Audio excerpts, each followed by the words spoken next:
How's it going, fans of the Scarlet Speedster? I'm Cinema Man. This is my pop of the Flash. Oh, without further ado, this is my spoiler review for The Flash.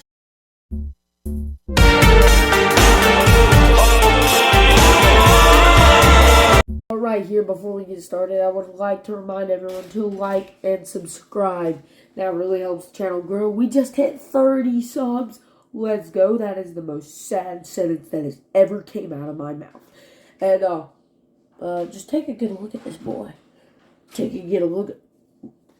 Boy is thick. He's thick. Okay, enough of me being stupid. Let's get into the Flash spoiler review. Before we begin, beware, this is a spoiler review. You have been warned. Spoilers ahead, so be careful. Let's start at the beginning. Like, the first 15 minutes of this essentially is just a episode of the Justice League. You got the Flash running out to work. I love how they used the same concept that they did in the Arrowverse, where he has to eat to charge up. You got Batman running around fighting crime. This is also where you get a cool fun cameo, like Headless Superman. And not only do you do that, at one point you get a Wonder Woman cameo with the Lasso of Truth, and that was pretty fun. But moving on, the sequence with the babies, I just wasn't a fan of it, man. I kind of thought it was slightly ridiculous. Like, even at one point when the Flash puts that baby in a microwave, I did like how he was trying to eat to get his strength up at some point. But, like, I felt like this was just a time waster in the entire movie, and they did end up finishing the mission, though. I just wasn't a big fan of this whole baby sequence. Like, directly after that big mission in Gotham City, we see him and the Batman closing out their storyline, where we also see him go report and Iris is there.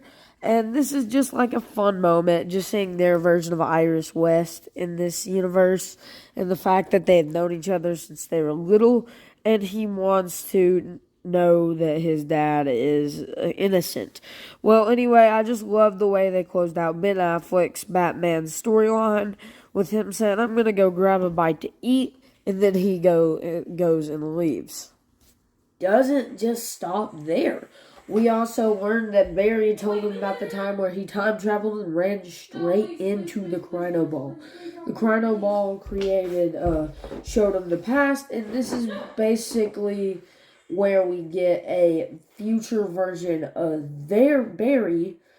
A future version of Barry show up. He also pitches this idea of going to save his parents and Bruce's parents to Bruce. Bruce tells him not to for obvious reasons. Well, as he goes to the apartment with Iris, I feel like it is such a cool little scene with Iris where they're kind of like talking in there, and they actually come back and they let Barry phase again like they used to do. Like, I love the part where Barry has to face the wall and grab a few beers. That's, like, obviously, like, one of the best jokes in the entire franchise because he was out of beers in his fridge. Also loved the little connection that Iris and Barry had. And I loved how Barry had the access to the cameras showing his dad trying to reach for the tomatoes, but he was looking down.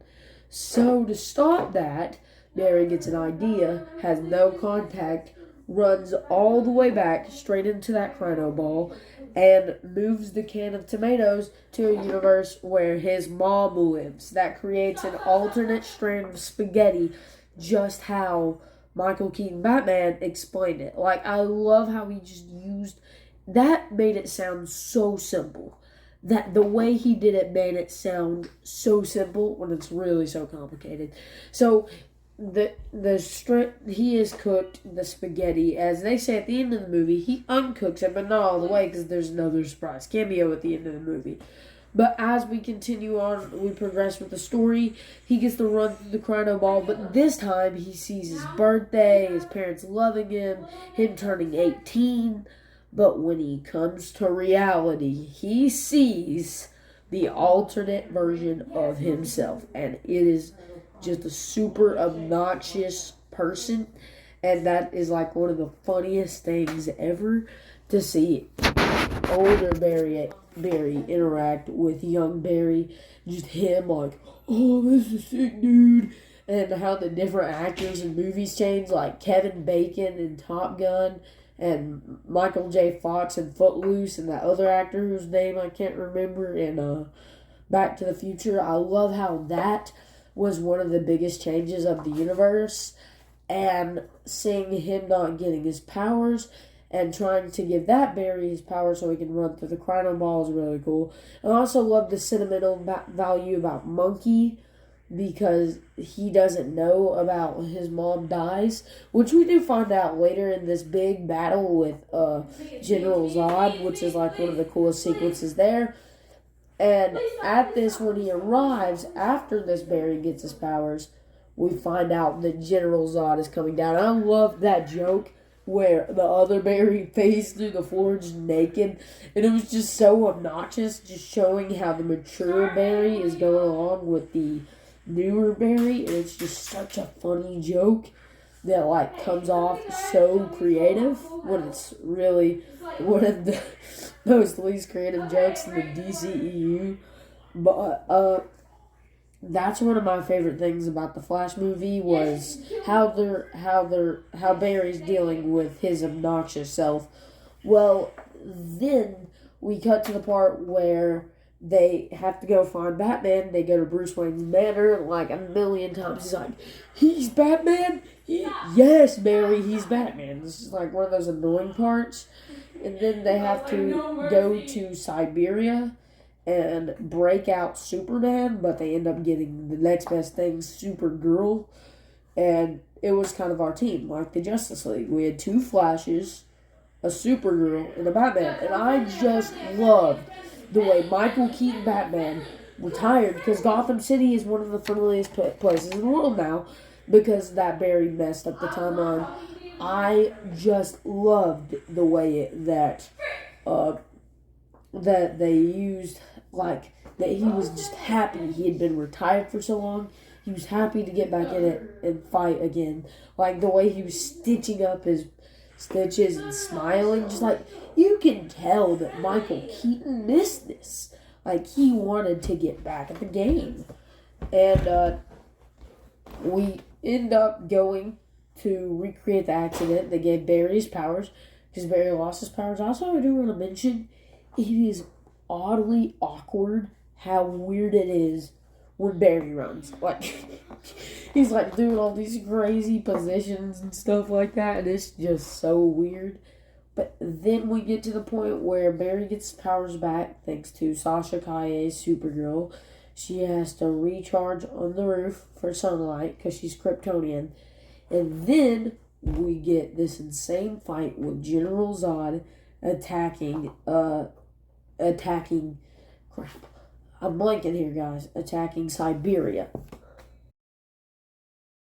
We get that Siberia fight scene that everyone was talking about, that was all in the trailers, with General Zod attacking Supergirl there, like one of the coolest fight scenes in the entire movie. I just loved it, but I do have to say, the CGI in this movie, sometimes it would be good, sometimes it would just be straight up horrendous. If I'm talking about some of my nitpicks, I'm just not a big fan of some of this, and I necessarily don't think it was the greatest superhero movie in the world. Like, as I said, one of my big nitpicks was the baby scene earlier, but I just think that this movie is just so overhyped by WB. But anyway, by the end of this fight sequence, we have something that Bruce was trying to warn them about earlier, the inevitable intersection which they all run into it. And Barry is trying to keep everyone alive, and eventually it leads into future Barry killing that Barry, and worlds starting to collide. With that happening, we get a bunch of cool cameos, and while I'm here, I'll just list a few other cameos we saw before.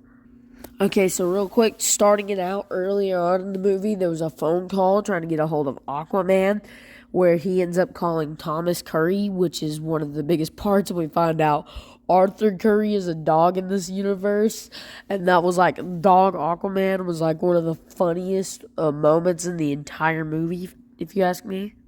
Then another one, it really all depends if you find this disrespectful or not. It was a Christopher Reeves and Supergirl cameo. Me personally, I don't really mind this. I get it's a tad bit disrespectful, but then again, they had the family signatures to do this. So I do think that this is an okay cameo. Next up, we just got a black and white Superman cameo. I have no idea who's asking for that. Once again, CG'd in for like no reason.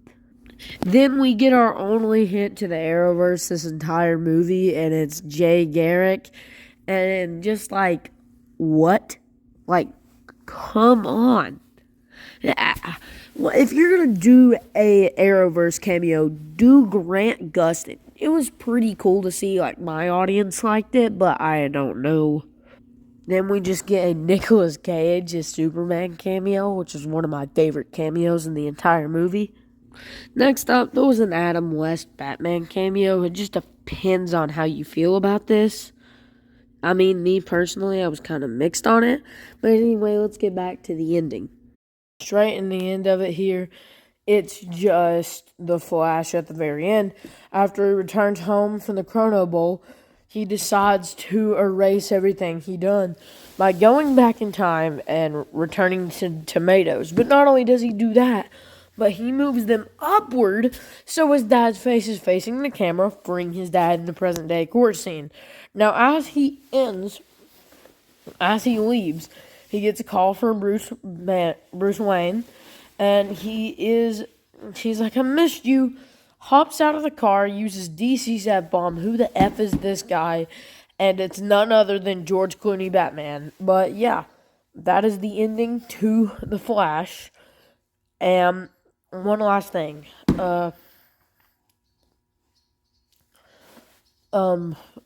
The post-credit scene was slightly disappointing in my opinion, but it's whatever you want. It was just Aquaman, him telling him about the dog, and yeah. I give this movie a strong 6.5. You know what? Feeling generous, 7 out of 10. Let's go.